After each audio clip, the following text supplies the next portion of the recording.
Salam əziz beşincilər, əziz izləyicilər, xoş gördük hər birinizi. Biz sizinlə yenilənmiş 5-ci sinif Azərbaycan dili təhsili ilə 4-cü fəsillə bağlı olan mətnlərə, dil qaydaları ilə bağlı olan tapşırıqlara baxacağıq, izahlarını verməyə çalışacağıq. Sizlərdən bir kiçik xahişim var yoldaşlar, videonu bəyənməyi və kanala abunə olmağı unutmayaq zəhmət olmasa. Deməli, keçək tapşırıqlara. İlk tapşırığımız mətnlərlə bağlıdır. Mətnləri yəqin ki oxuyubsunuz. Oxumayanlar da videonu saxlayaraq mətni oxuyub izahına birlikdə baxa bilər. Keçək tapşırıqlara.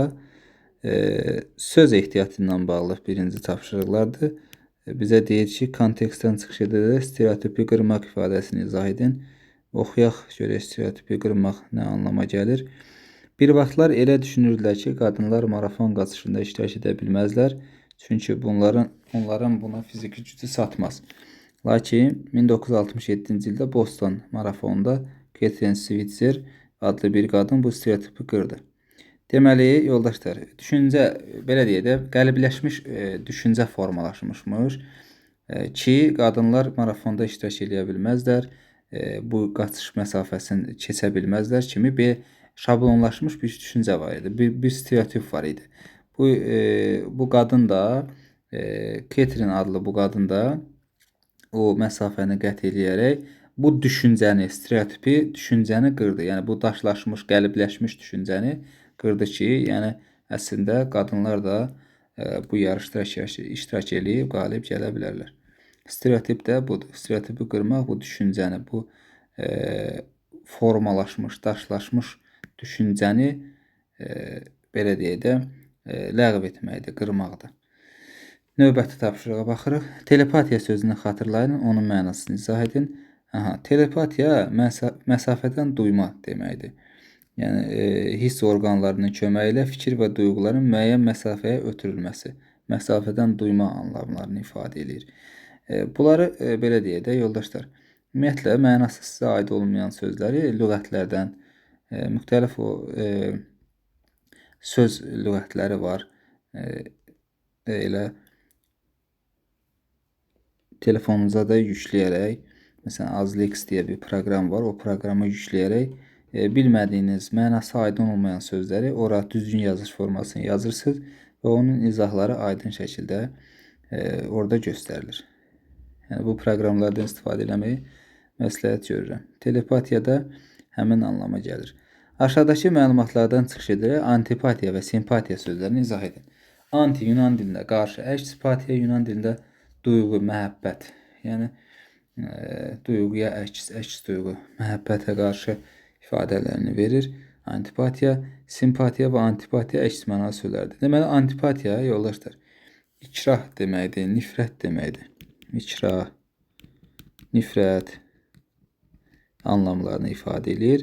Bunu necə cümlədə işlədə bilərik? Məsələn, deyirəm ki, uzun illər əvvəlcədən də ermənilərin Azərbaycanlılara qarşı bir antipatiyası olmuşdur. Yəni, nifrətləri olmuşdur kimi cümlədə işlədə bilərik. Simpatiya isə onun əksidir, rəğbətdir, bu hörmət mənalarını ifadə edir.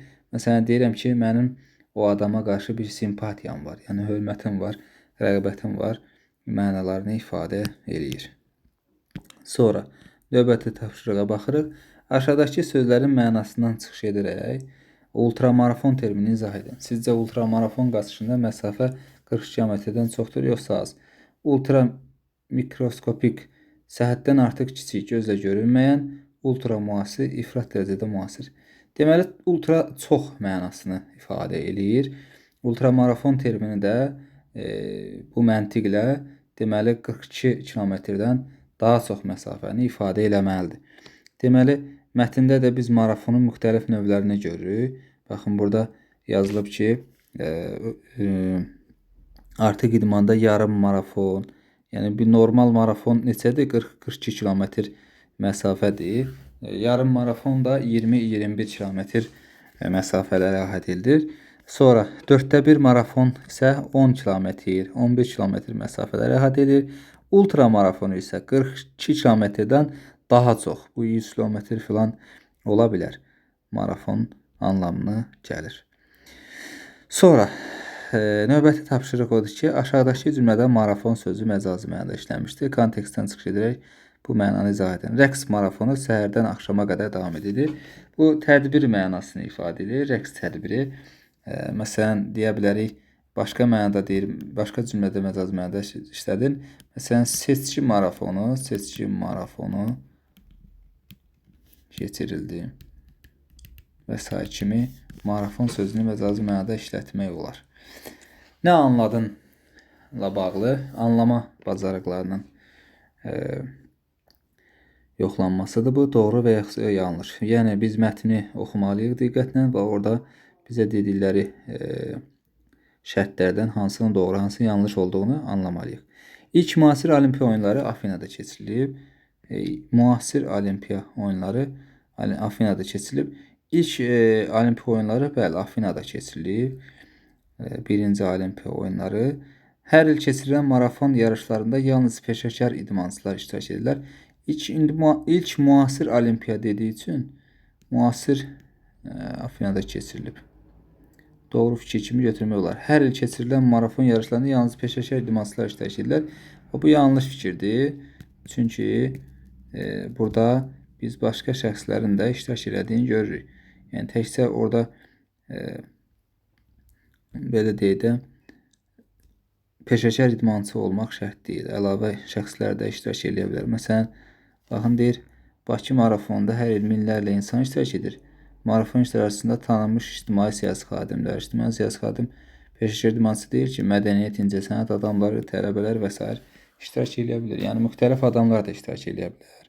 Sonra 67-ci Boston marafonun yarışının qalibi qadın olur. Bəli, bu da doğrudur. Qaliblərdən biri qadın olur. Elə o da kim idi? Catherine Switzer adlı qadın idi. Bax, deyir ki, 67-ci ildə Boston marafonunu keçirən Catherine Switzer adlı bir qadın bu stereotipi qırdı. O yarışa qatılaraq məsafəni sona tək keçdi. Qaliblərdən biri oldu. Və 7 ildən sonra isə New York marafonunun qalibi oldu. Deməli, hər iki marafonun qalibi olmağı bacarıb. Bu da doğru fikir kimi götürürük. Doğru. Sonra, müasir dövrdə keçirilən olimpiya oyunlarının kişilərin marafon yarışına qadınlar qatıla bilməz. Bu da doğrudur. Elə bunu biz mətnimizdə görürük. Birinci hissədə verilib. Deyir ki, hazırda olimpiya oyunlarında kişi və qadın idmançıların marafon yarışları ayrı-ayrı keçirilir. Yəni bir-birlərinə qarışmırlar. Bu da doğru fikirdir. Bakı marafonunun yalnız Azərbaycan vətəndaşları iştirak edir. Yanlışdır. Əcnəbilər də iştirak edir. Yanlış. Bakı marafonunun qaçışın finiş xətti Olimpiya stadionudur. Bu doğrudur. Finish son xətt deməkdir. Sonda da Olimpiya stadionunda burada var. Deyir ki, Bakı marafonu dəniz sahilində yerləşən Dövlət Bayrağı meydanından Bakı Olimpiya stadionuna qədər 21 km məsafəni əhatə edir. Bu məlumat mətnimizdə var. Düşün və cavab ver. Marafon Afinadan Bakıya mətni 2 hissəyə bölsəydiniz, ikinci hissəni hansı abzasdan başlayardınız? Fikrini əsaslandırın. Deməli, yoldaşlar, indi bu müxtəlif fikirlər ifadə eləmək olar bura. Məsələn, bir fikirdə deyə bilərik ki, bax, burada ölkəmizlə bağlı məlumatlar verilən hissə var. Bax, bu abzasdan başlayan hissəni yeni abzas kimi qəbul eləmək olar. Artıq burada bizim ölkəmizdən danışır. Ondan əvvəlki hissədə isə başqa bir yerlərdə keçirilmiş marafon yarışlarından danışırdı. Neçənci abzas olacaq? 1, 2, 3 və 4-cü abzas. Yəni 4-cü abzasdan başlayaraq növbəti hissəyə bölmək olar bu mətni. Sonra mətnin abzaslarını yarım başlıqlarla adlandırın. Abzasları adlandıraraq başlayırıq. Marafon uzun məsafə qaçışı nəzərdə tutan yüngül atletika növüdür. Məsələn, bunu yazırıq. Marafonun adlandırılması, və yaxud da mahiyyəti. Belə bir başlıq kimi yazdıq. Sonra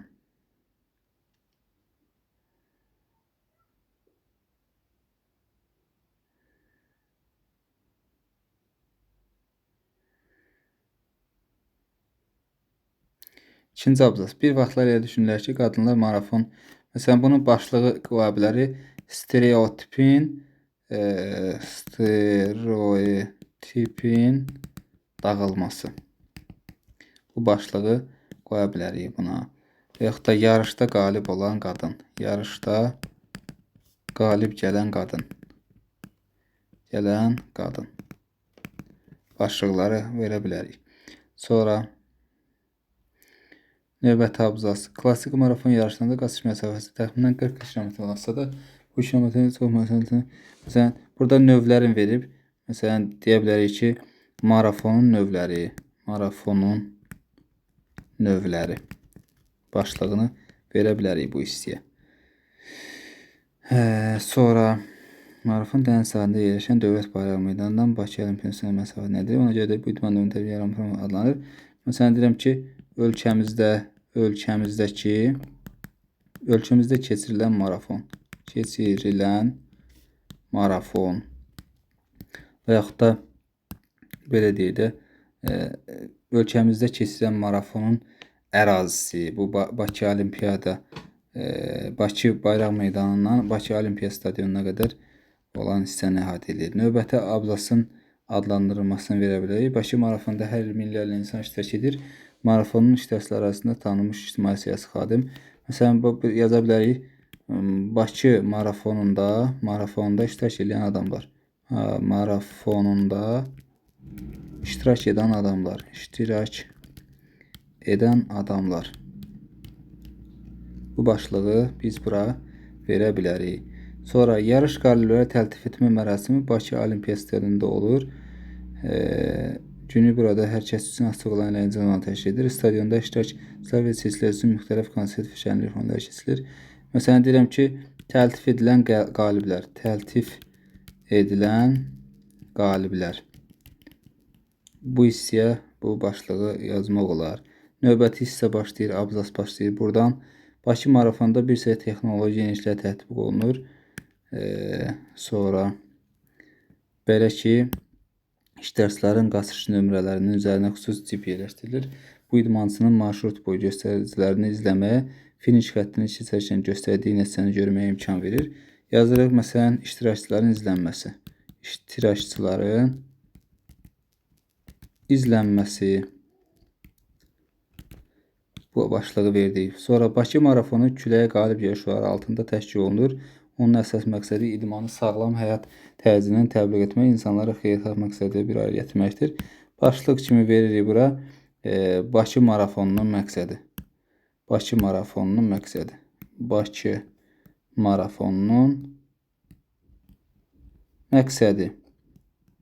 Bu başlığı verdik. Növbəti tapşırığımıza baxırıq. Deyir ki, mətndəki haşiyə ilə bağlı sualları cavablandırın. Haşiyə nədir? Ona baxaq.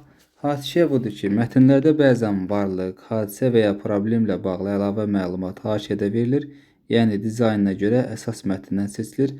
Bunun müxtəlif səbəbləri var. Oxucunun diqqətini çəkmək, əsas mətnin axıcılığını, məntiqi ardıcıllığını pozmamaq.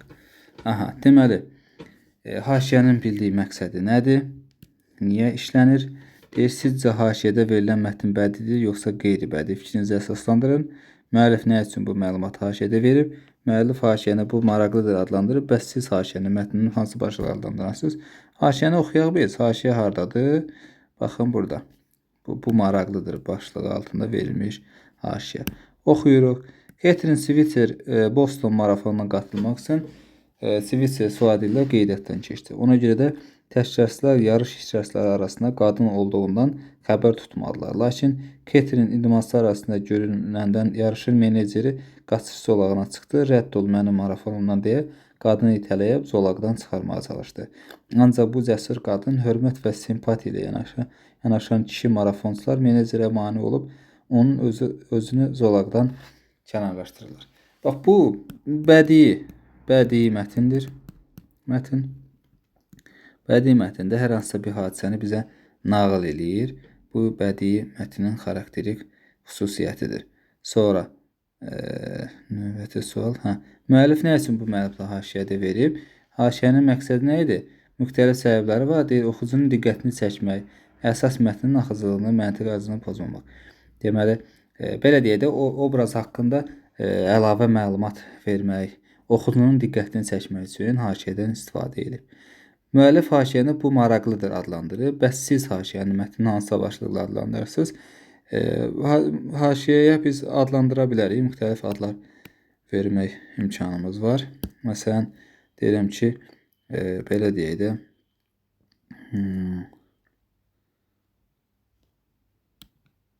ad qoya bilərik buna. Məsələn, necə ad qoya bilərik? Dostla marafonuna qatılmaq üçün soyadı ilə qeydiyyatdan keçdi. Ona görə də təşkilatçılar yarış iştirakçısı arasında qadın olduğundan xəbər tutmadılar. Məsələn, deyirəm, gizlin qeydiyyat. Gizlin qeydiyyat. Sonra yarışa qatılan qadın. Yarışa qatılan qadın. Sonra və s. kimi başlıq ad qoya bilərik. Sonra haşiyədə verilmiş məlumatlardan çıxış edərək aşağıdakı fikir əsaslanır. Switzer soyadını həm kişilər, həm də qadınlar daşıya bilər. Deməli, yoldaşlar, bu doğru fikirdir. Doğru fikirdir. Onu hardan görürük? Məsələn, o qadın idi. Bu kişi soyadını götürmüşdü. Deməli, qadınlar bu kişi soyadını da götürməyə bilərmiş. Sonra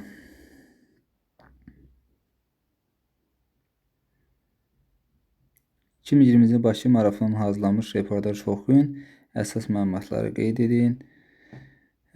Reportaj nədir? Hər hansısa hadisə, tədbir haqqında yazılı və ya şifahi məlumat. Reportajın müəllifi hadisənin şahidi və ya iştirakçısı olur.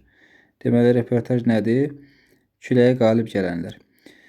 Bu gün ənənəvi olaraq küləyə qalib gəl şüarı altında Bakı marafonu keçirildi. Bakı marafonunun hər il daha çox iştirakçı sayı ilə diqqət çəkir. Bu ilki yarışda 16 yaşdan yuxarı hər kəs, şəhər sakinləri, qonaqlar, 20 mindən çox insan qeydiyyatdan keçib. Yarışa bir sıra ölkələrdən də iştirakçılar gəlib. Ötən illərdən fərqli olaraq Bakı marafonunun həm start nöqtəsi, həm də finişi Dövlət Bayrağı meydanında oldu. Marşrut 21 kilometr məsafəni əhatə etdi. Marafonun mükafatlandırma mərasimi iki kateqoriya oldu. Kişi və qadın iştirakçılar ilk 3 yer uğrunda mübarizə apardılar. Bu iki marafonda qadınlar arasında qalib Ukraynalı Valentina Veretskaya oldu. Jurnalist: Valentina, sizi təbrik edirik. Çox sağ olun. Marafona qalib gəldiyim üçün çox sevinirəm. Jurnalist: əvvəlki Bakı marafonunda iştirak etmisiniz? Xeyr, Bakı marafonunda ilk dəfə iştirak edirəm. Şəhərinizə yeni gəlmək istərdim. Bu yarışın təşkilatçılarına təşəkkür edirəm. Jurnalist: qaçışlar çoxdan məşğul olursunuz. Valentina: bu idman növü ilə peşəkar səviyyədə məşğulam. Müxtəlif marafonlarda iştirak etmişəm və qalib olmuşam. Belə yarışlar insanlarda idmana marağı artırır, sağlamlığı möhkəmləndirir. Yarışda iştirakçıları qeyd etdilər ki, bu marafon bayram kimi keçir. Hamı özünü sınamaq istəyir. Marafon bitsə də təsərrüfatları bitməz. Çünki məhz bu marafonda hər kəs ola bilməz. Təsərrüfat yox, təəssüratları. Üzr istəyirəm, bitməz. Çünki məhz bu marafonda hər kəs ola bilməzləri bacarır. Finiş xətti hər kəsin uğur hekayəsinin başlanğıc nöqtəsidir. Deməli, maraqlı deyir ki, əsas məlumatları qeyd eləyək. Əsas məlumatlar odur ki, yoldaşlar, deməli, əvvəlki Bakı marafonundan belə deyək, finiş xətti Olimpiya stadionunda olurdu. Dövlət bayrağından başlayırdı. Amma burada isə Bakı marafonunun həm start nöqtəsi, həm də finişi Dövlət bayrağı meydanı oldu. Bunu qeyd eləyirik. Sonra 21 kilometr məsafəni əhatə elədi. Sonra belə deyək,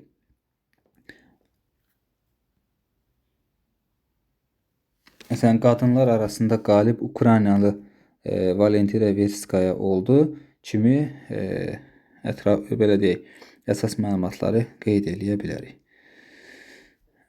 Bu qədər yoldaşlar. Dil qaydaları ilə bağlı tapşırıqların izahı kanalda yerləşdiriləcək. Sağ olun.